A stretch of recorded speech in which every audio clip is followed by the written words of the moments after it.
So, napapanood po kayo sa Net25, napapakinggan po sa Radyo Agila. Ako po si Jen. Magandang hapon po, Sir Jason. Magandang hapon po, Sir John, sa lahat po ng nanonood ng kanilang program. Opo, alam naman natin na itong sinag ay nakatutok po lagi sa mga agricultural products. Ano po? Una, 22 na po ngayon. Ano ho ang mga presyo ng agricultural products na nakita niyong sumirit ang presyo? Yung pataas, sir? Opo, sa atin po kasi talagang monitor natin yung pinagmumula ng mga pagkain natin sa farm gate po, no? Dun mismo sa mga farms. Mababa po ang kuha ng mga traders, kaya po nagtataka tayo bakit pagdating dito sa Maynila ay mahal at may announcement pa nga po na tataas pa, which is unfortunate po, Sir John, dahil din nga po sa farm gate, halos malugi na po ang farmers sa mura na pagbili sa kanila ng mga biyahero po, traders. Ano pong paliwanag? May paliwanag po sila, sir?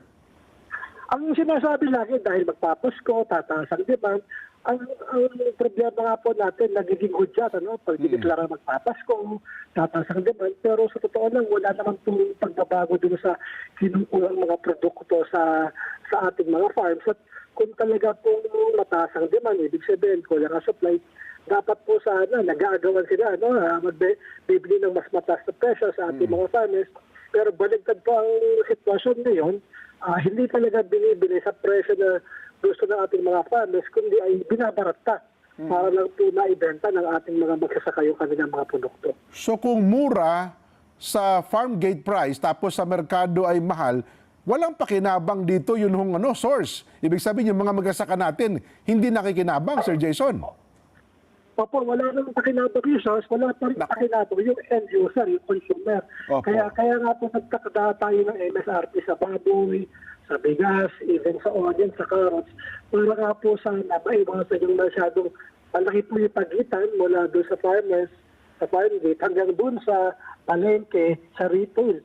Pero unfortunately po, hindi pa rin talaga natin napapaliit yung agwat sa pagitan po ng binibili sa farmers at yung binibili po ng ating mga consumer sa palengke. Akala ko po ay sabi ng DTI, hinahabol na nila yung mga manininda na paiba-iba ng presyo. Yun bang kapag ka merong tauhan ng DTI, nagmumura? Pero pagkaalis, tumataas ang presyo, Sir Jason? Opo, yun nga sila sabi ng iba. Opo. Kaya kahit po yung sinasabi nila, may mga initial silang show cause order. Ang problema po ay yung mga show cause order ay parang warning.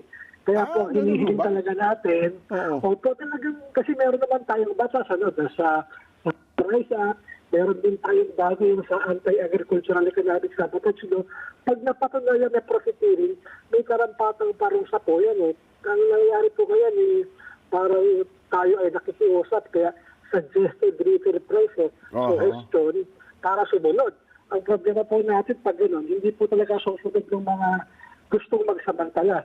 Kaya po yun nga, magpapasko, unfortunately, ginagamit ang dahilan para itaas ang presyo, pero bagsak po talaga ang presyohan pagdating po sa mga bukid at sa ating mga sakahan. Aha. Nako. Pero anyway po, sa kabuuan, ng mga palengke natin, ano ho ang sabihin yung demand kasi ang pakikipagpanayam po sa mga supermarket owners, sabi nila, kontrolado sa supermarket. Pero doon daw sa mga wet market natin, sa mga pamilihang bayan, mukhang doon daw po nagkakaroon ng problema, Sir Jason Yung kung sa supply po, sa isa talagang walang problema kasi po otherwise, talagang mataas ang kuha sa farm. Ngayon po, tingin natin, dahil nga po sa labis na importasyon, sobra-sobra po yung supply natin. At ang problema, sa totoo lang po, kahit sa mga retailers, kausap natin, ayaw nilang mataas ang presyo dahil walang bumibili sa kanila. Dati-rati po ay yung ating mga meat vendors, kayang-kayang inubos ng 2-3 ulo ng baboy. Ngayon po, isang ulo, pahirapan dahil mahal nga po. Yung manok, ganun din, dati-rati, 20-30 piraso kada araw na manok. Kayang ibenta. Ngayon po, 15 hanggang 20, hirap sila. Dahil nga tumataas ang presyo. Kaya po, yun po dapat sana mapagtuloy ng pansin, bakit ang layo ng pagitan doon sa kinukuha sa farms at yung binibenta sa palengke. Ganyan po nangyari sa bigas last year. At kung naalala natin, yung sibuyas, 2-3 years ago, sumita rin ang presyo, pero pag tinignan mo naman po sa local, sa source, wala naman po pagtaas. Yun na nga, no? Parang masakit sa kalooban. Oo. Ang epekto na naman ito sa mga, yung sabihin, yung pinagmulan, ano, yung magsasaka eh. Anyway, may binabanggit kayo, ang grupo po ng SINAG, na pinupunan nyo ito mga economic managers ng ating pamahalaan.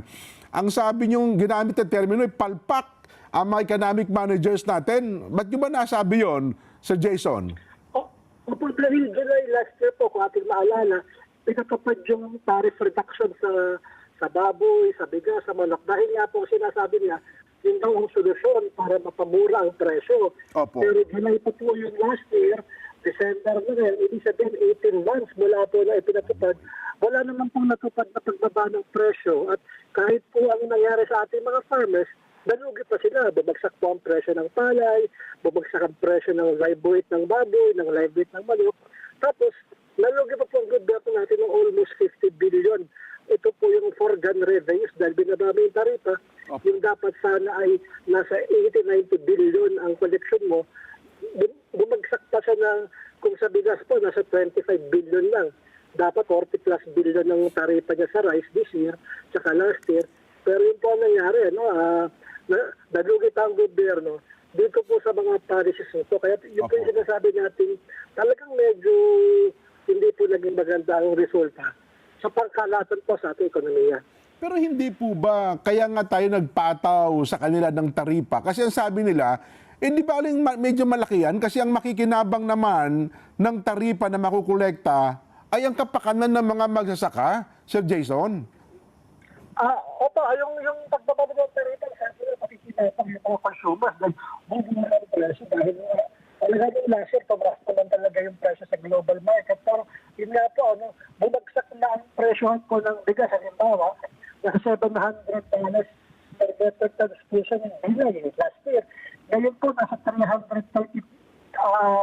per metric ton. Ibig sabihin, nagpas kalahati na yung binagsak ng presyo ng bigas sa global market. Pero sa atin, hindi pa rin po siya bumababa.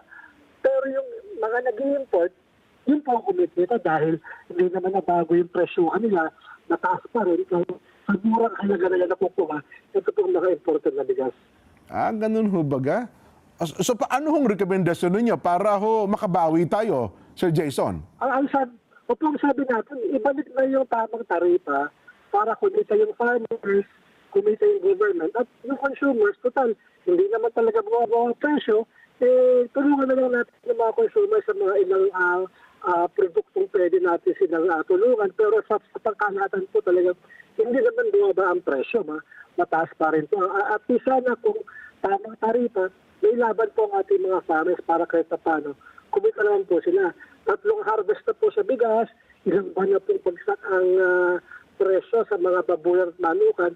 Baka po ang ating kinakatakot, Sir Jay, ay tama rin na lahat. Wala nang nag-alaga ng hayop at magtanim sa ating mga farmers in the long run. Wala ba kayo nakikita at nararamdamang pagbabago sa pangunguna po ni Secretary Laurel? Kasi sabi nila, si Secretary Laurel, well, although nasa fish industry, at least kabisado niya po ang industriya ng agrikultura, Sir Jason. Tayo po walang problema kay Secretary Laurel. Lahat ng ating mga policy recommendations, sumasakay siya. Kaya lang, kung baga po sa basketball, pag sa last 2 minutes, ang nagde-decide, yung coach po dito ay yung iba. Sila yung economic team, sila yung nagpapasya kahit may mga suggestion po tayo kasi nasuporta naman ng DA. Pagdating po sa dulo, kung ano yung gusto ng RODA, na ngayon, sila po talaga yung nasusunod, unfortunately. Kaya nga po kasama sa ating panawagan sana kung pwede ay para fresh start tayo, baka pwedeng palitan si Secretary Balisacan ng bago naman, para at least hindi yung paulit-ulit na lang na ginagawa puro importasyon, puro baba ng taripa. Para naman po, kumbaga po, maiba, New Year, fresh start tayo ulit sa ating mga economic policies po. Opo, mula sa NEDA, naging DepDep. Akala natin mapapalitan na, hindi pa rin napalitan. Anyway, bago ko lang tapusin ang pakikipagpanayam sa inyo, sa parte po ng SINAG, alam ko po, malawak ang inyong kabatiran. May nakikinig sa ating mga magsasaka, sa pangisdaan, sa akahan, yun hong mga, sabi natin, sa kabuuan ng magsasaka. Ang tanong namin agricultural country po ang Pilipinas. May pag-asa pa ho ba ang sektor ng agrikultura natin na ito ang maging susi, maging daan para umunlad po ang Pilipinas, Sir Jason? Opo, sa amin po sa Sinag, hindi po natin binibitaw na talagang ang tanging susi sa pag-unlad ng bansa.